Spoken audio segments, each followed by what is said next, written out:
우리 멀리 있지만 서로 인사하실까요? 반갑습니다. 장로님 앞에 에어컨 하나 켜주시겠습니까? 네, 감사합니다. 제일 앞에 거. 네. 오늘 본문에 나오는 중요한 단어 중에 하나가 멍에인데, 멍에가 막연히 멍에가 무엇인지는 알고 있었는데 이제 조금 더 정확하게 알기 위해서 사전을 찾아보았습니다. 얼른 생각나는 게 배너라고 하는 그 영화에 마차 경기가 나오잖아요. 네 마리 말이 마차를 끌고 이렇게 경주하는 장면이 나오는데 굉장하죠, 그 장면이. 네, 그 네 마리 말과 말을 연결하는 것이 멍에인가 그런 생각이 들어서 멍에라는 단어를 좀 찾아보니까 그게 아니고, 멍에는 옛날 농촌에서 험한 밭 그리고 단단히 굳어 있는 논을 갈아엎을 때 겨릿소를 부렸는데, 겨릿소는 멍에를 어깨에다 메고 쟁기를 끄는 두 마리 소를 겨릿소라고 말하죠. 근데 결이라는 말이 저는 지금까지 오해하기를 두 마리 짐승을 결이로 생각했는데, 결이가 우리말이 뭔가 봤더니 그것도 쟁기예요. 쟁기.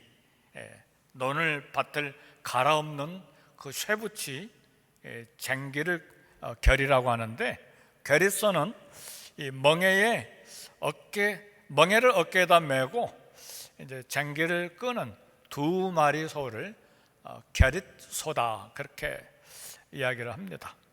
팔레스타인 지방에서 두 마리 짐승이 짝으로 멍에를 함께 메도록 했습니다. 우리나라도 겨릿소들이 가끔 농촌에 보이기도 했죠. 보통은 한 마리가 쟁기를 끄는데, 네, 여기 멍에라고 하는 것은 이제 이런 겨릿소 두 마리, 고맙습니다.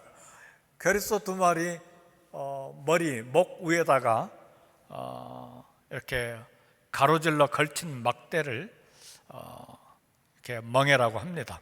거기에 이제 쟁기나 수레를 연결시켜서 소와 나귀가 그것을 끌게 했습니다. 그래서 오늘 이 멍에가 이제 오늘 설교의 중요한 주제입니다. 그래서 멍에를 함께 맨다는 것은 같은 생각을 갖고 함께 일하는 것입니다. 예수님은 마태복음 11장 29절에 30절 말씀했습니다. 나의 멍에를 메고 내게 배우라. 그리하면 너희 마음이 쉼을 얻으리니 내 멍에는 쉽고 내 짐은 가벼움이라 그랬습니다. 예수님의 멍에를 맨다는 것은 참 놀라운 진리인데, 예수님과 함께 멍에를 맨다는 뜻이에요. 그러니까 이 겨릿소 두 마리 중에 한 마리는 힘이 세고 한 마리는 힘이 약할 수 있는데, 힘센 소가 이 멍에를 같이 매면 힘이 약한 소는 그냥 따라가기만 하면 돼요. 그래서 나의 멍에를 메고 배우라, 내게 배우라. 그리하면 너의 마음이 쉼을 얻으리라. 내 멍에는 쉽고 내 짐은 가볍다. 그러니까 예수님의 멍에를 우리가 함께 맨다는 것은 예수님께서 멍에를 매주시기 때문에, 그 능력으로 우리와 함께 멍에를 매주시기 때문에 쉽고 가볍다는 말입니다. 오늘 주님과 함께 평생에 멍에를 함께 메고 가는 저와 여러분이 되시길 주의 이름으로 축복합니다. 이 인생에 혼자 멍에를 메고 가려고 하는 사람처럼 참 미련한 사람 없다는 생각이 들어요. 저도 한참 제 열심, 제 성실, 제 신실, 제 힘, 제 노력으로 막 이 세상을 살아가려고, 하나님 앞에 경건도 제 힘으로 하려고 얼마나 애를 썼는지 몰라요. 지금도 제 힘으로 하려고 하는 게 많아서 허헉거리죠. 네. 우리 주님, 수고하고 무거운 짐진 자들아 다 내게로 오라, 너희를 쉬게 하리라. 이 말씀한 다음에 바로 그 다음에 나의 멍에를 메고 내게 배우라. 그리하면 너희 마음이 쉼을 얻으리니 내 멍에는 쉽고 내 짐은 가벼우니라. 그러니까 우리 주님과 함께 멍에를 메고 가는 것이 축복이고 이 세상을 살아갈 수 있는 굉장한 지혜고 또 함께 걸어감으로 인한 그런 복이, 능력이 나타나게 됩니다. 그런데 오늘 본문의 말씀 보니까 고린도후서 6장 14절에 보니까 너희는 믿지 않는 자와 멍에를 함께 매지 말라. 멍에를 매는데 믿지 않는 자와는 함께 매지 말라 그랬습니다. 이 말씀은 믿지 않는 사람들과 교제할 때에 조심해야 된다는 말이에요. 우리 그리스도인들이 이 땅에 사는 동안에 불신자들과 완전히 단절돼 살 수는 없잖아요. 불신자들과 만나지도 않고 교제하지도 않고 그러면 시장에 갈 수도 없고 가게 갈 수도 없고 사업할 수도 없고 그렇잖아요.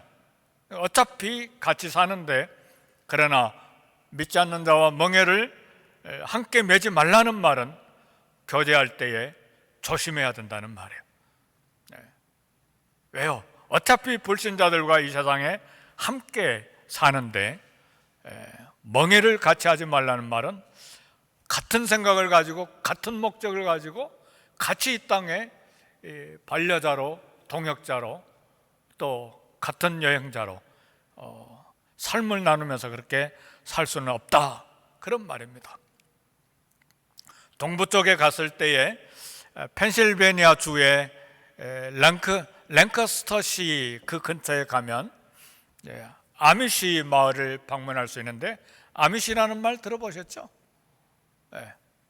아미시라고 하는 마을 있는데 주로 유럽의 독일이나 스위스에서 이민 온 개신교인들로 구성되어 있는데, 이 아미시의 특징은 뭐냐면 전기를 쓰지 않아요. 그래서 낮에는 일하고 밤에는 일찍 자거나 촛불을 켜요.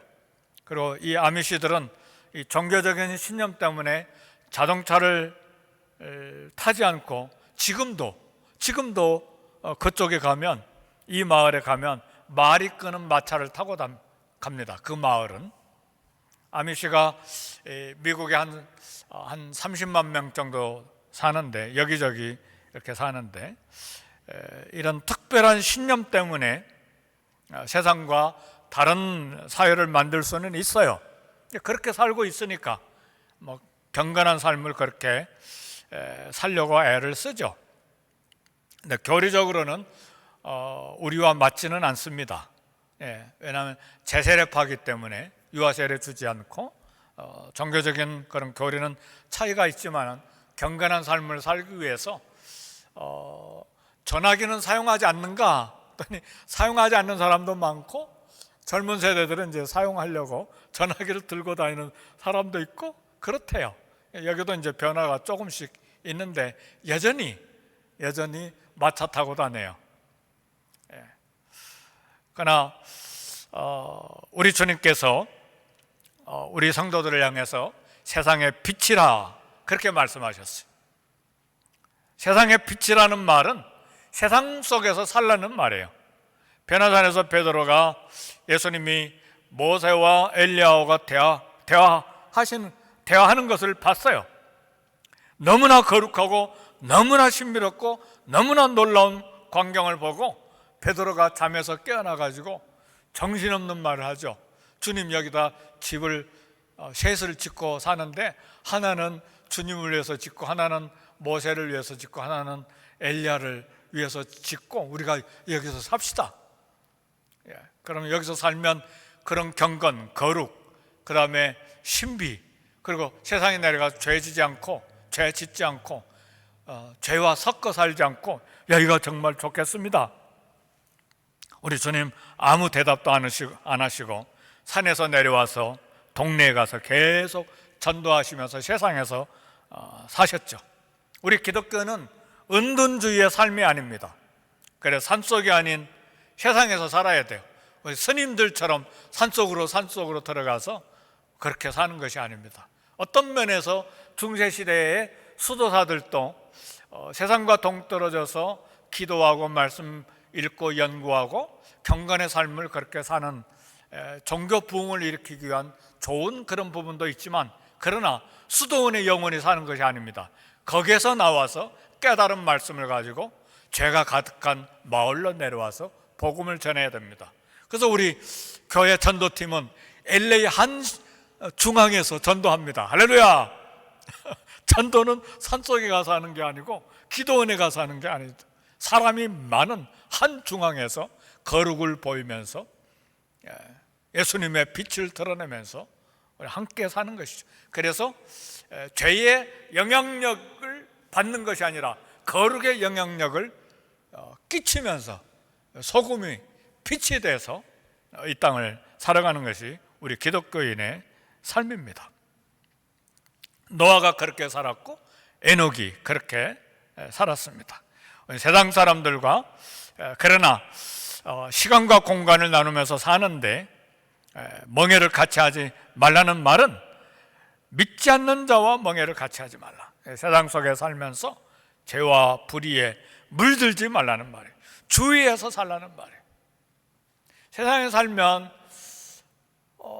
죄에 물들기가 쉽습니다. 연탄 공장에서 일하는 분들은요, 요즘 한국에 연탄 만드는지 모르겠지만 안 만들죠. 거의 가스 전부 다 쓰죠. 옛날 우리 연탄 많이 썼잖아요. 저도 연탄 가스 횟집에서 이렇게 연탄 뗐는데 아이들이 막 울어대고, 그다음에 새벽 기도가 가교에서 일어나는데 쓰러졌어요. 왜 이렇게 어지럽지 하고 쓰러졌는데 나중에 보니까 연탄 가스가 방 안으로 들어온 거예요. 큰일 날 뻔했죠. 네, 연탄 공장에서 일하면요, 얼굴에, 몸에, 옷에 시커먼 것이 묻게 마련이죠. 집에 가기 위해서 막 비누로 손과 막 얼굴 세수까지 다 하는데도 집에 오면 얼굴이 자기는 깨끗하다고 생각하는데 검스름한 빛이 있는 것이죠. 세상에 살 때 죄의 영향을 이렇게 받을 수밖에 없는 것이죠. 오늘 사도 바울은 고린도 교회에 믿지 않는 자와 멍에를 함께 매지 말라. 이것은 고린도 도시가 우상을 섬기면서 얼마나 죄가 타락한 죄들이 많았습니까?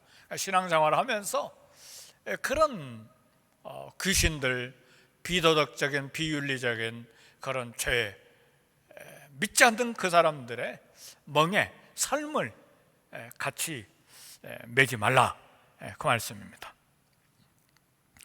옛날 말에 죄는 미워하고 사람은 미워하지 말라는 말이 있는데, 불의와 죄, 우리를 유혹해서 하나님과 멀어지게 만드는 것이기 때문에 분명히 믿지 아니하는 사람들은 세속적인 가치관을 가지고 있잖아요. 생각하는 방법이 우리 크리스찬하고 달라요. 그래서 우리가 계속해서 말씀을 듣고 계속해서 기도하고 계속해서 성경 공부를 하는 것은 그런 세상 사람들의 가치관, 세계관, 그것이 물질이든 인생관이든 사생관이든 또 직업관이든 무엇이든지 간에 하나님의 말씀으로 가치관을 계속해서 바꿔나가기 위해서 끊임없이 말씀을 읽고 끊임없이 그리스도를 묵상하고 끊임없이 하나님을 소망하면서 이 땅을 살아가는 것입니다. 그래서 말씀 읽지 않고 기도하지 않고 말씀 공부하지 않으면 신앙생활 해도 세상 사람들하고 똑같은 방법으로 살게 돼 있죠. 그래서 바울은 오늘 강하게 멍에를 같이 하지 말라, 멍에를 함께 매지 말라, 그렇게 고린도 교회에 도전하는 것입니다. 너희는 믿지 않는 자와 멍에를 함께 매지 말라, 이 말씀은 언뜻 보면 내 이웃을 내 몸과 같이 사랑하라는 말씀과 정반대되는 것처럼 보여요. 우리는 불의한 자라도 사랑하고 용서해야 되는데 왜 불신자와 이렇게 격려해서 살아야 되는가? 신명기 22장 10절 보면 조금 이해가 돼요. 너는 소와 나귀를 결의하여 갈지 말며 함께 멍에를 매게 해서 밭을 갈지 말고 논을 갈지 말라. 한 멍에를 같이 씌우지 말라는 말씀이에요. 소와 나귀는 둘 다 농촌에서 농사 짓는데 귀하게 쓰이는 동물이죠. 근데 왜 소와 나귀 한 멍에를 씌우지 말라고 율법에서 이야기했는가? 몇 가지 이유가 있어요. 소와 나귀의 크기가 달라요. 소는 나귀보다 덩치가 커요. 힘도 세고. 네, 나귀는 성격이 급해요. 그래서 한 멍에를 매면 이게 논을 갈 수가 없어요. 소는 천천히 힘내서 가는데 나귀는 막 성격이 급해가지고 앞서려고 하고 이게 안 맞는 거예요. 그 소는 성격이 온순한데 나귀는 급하기 때문에 한 멍에로 일하기가 어려워. 보폭이 달라서 밭갈이를 못하는 것입니다. 그리고 율법에서 이야기하는 소는 정결한데 나귀는 두 가지가 없어요. 굽이 안 갈라졌어요. 되새김질을 못해요. 부정한 동물이에요. 그래서 율법은 정결한 것과 부정한 것이 함께 멍에 못 씌운다고 이야기하는 겁니다. 여기서 얻는 교훈은 뭐냐면 신자와 불신자 간에 함께 할 수 없는 근본 이유가 있다는 말이에요. 이 땅을 살아가는 동안에 우리 신자들은 분명히 부족하지만 오늘 저와 여러분들은 하나님의 영광을 목적하고 삽니다. 애쓰죠. 어떻게 해서든 잘 안 되지만 하나님의 영광을 위해서 살아야지.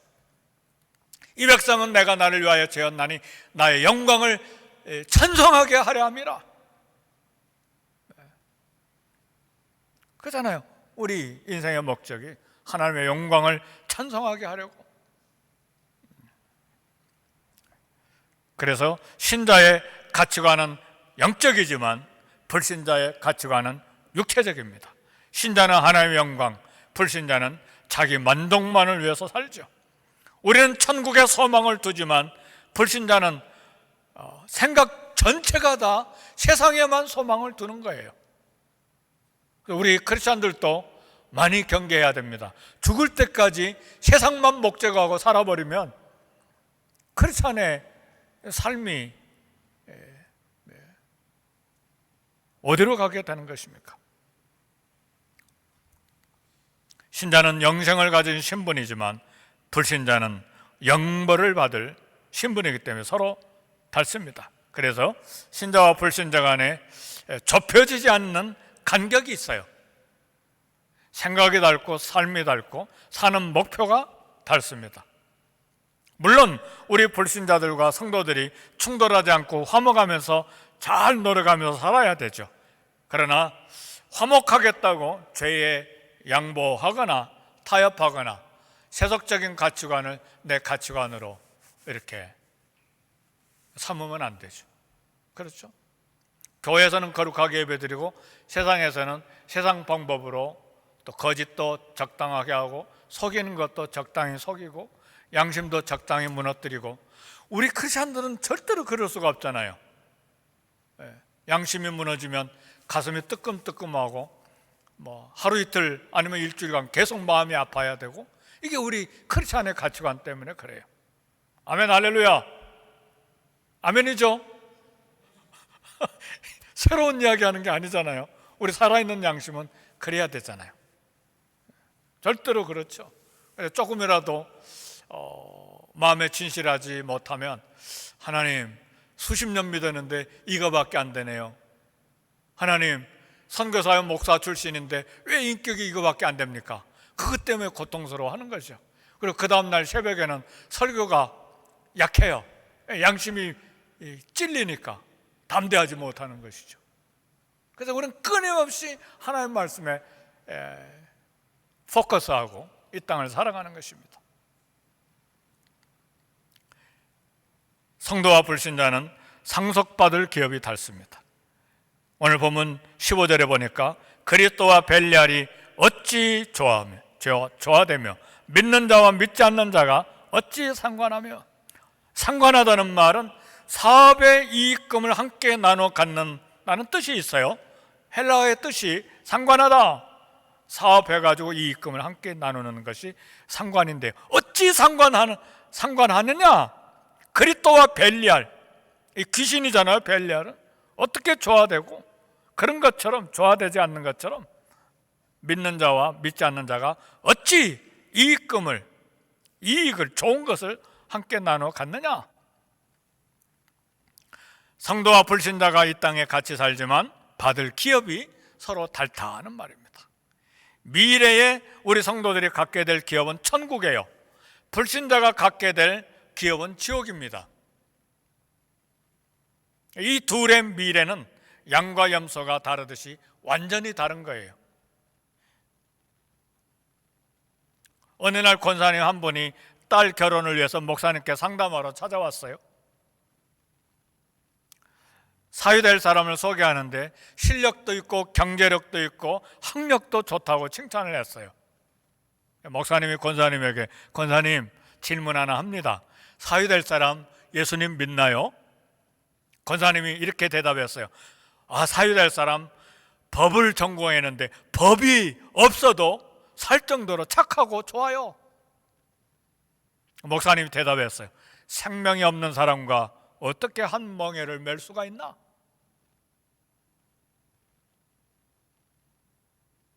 주님이 재림하시면 성도는 천국으로 가고 불신자는 지옥으로 갑니다. 마태복음 25장 46절에 보니까 그들은 영벌에 의인들은 영생에 들어가리라. 삶의 마지막 가는 것이 닳다 그 말입니다. 무엇이 이처럼 그리스도에 속한 사람 천국 상속자의 신분을 증명하는가?